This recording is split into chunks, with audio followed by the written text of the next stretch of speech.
નમસ્કાર મિત્રો, હું કરણ જોશી. છેલ્લા 2 દિવસથી ઘણા બધા હિતેચ્છુઓના મને મેસેજીસ આવે છે કે ભાઈ, અમે જાણીએ છીએ તું સાચો છે અને અમે બધા જ તારી સાથે છીએ. એટલે જ હવે જે સાચી અને આખી વાત છે એ જ હું તમને કહી દઉં. તો પહેલાં તો જે આ ઘટના છે એ 5 મહિના જૂની છે, જાન્યુઆરી મહિનાની છે, જ્યારે મારું અકાઉન્ટ છે ને હેક થયું હતું. ત્યારે મારા અકાઉન્ટમાંથી ઘણા બધા લોકોને મેસેજીસ ગયા હતા, મારા મિત્રોને પણ ગયા હતા.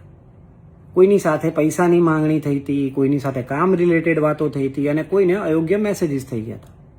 હવે આ સંબંધિત બહેનને પણ અયોગ્ય મેસેજીસ ગયા હતા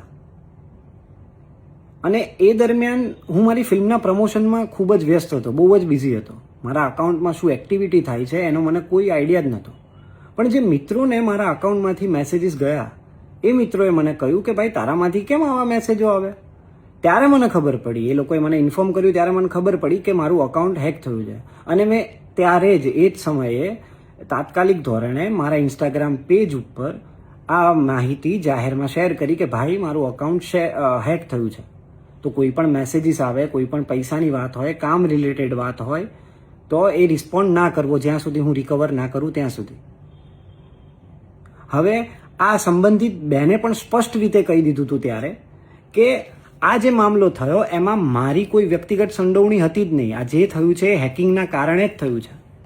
ત્યારે જ બધી ચોખવટ થઈ ગઈ હતી, ક્લિયર કટ ત્યારે જ બધું થઈ ગયું હતું.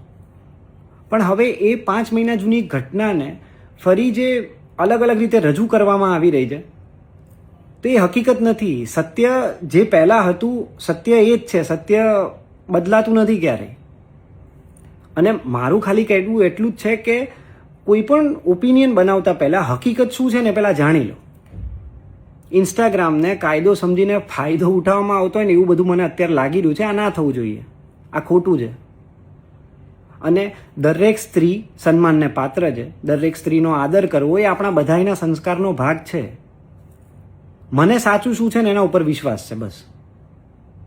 અને આ વિડીયો બનાવવાનો માત્ર હેતુ એટલો જ છે કે તમારા બધા સુધી સાચું પહોંચે.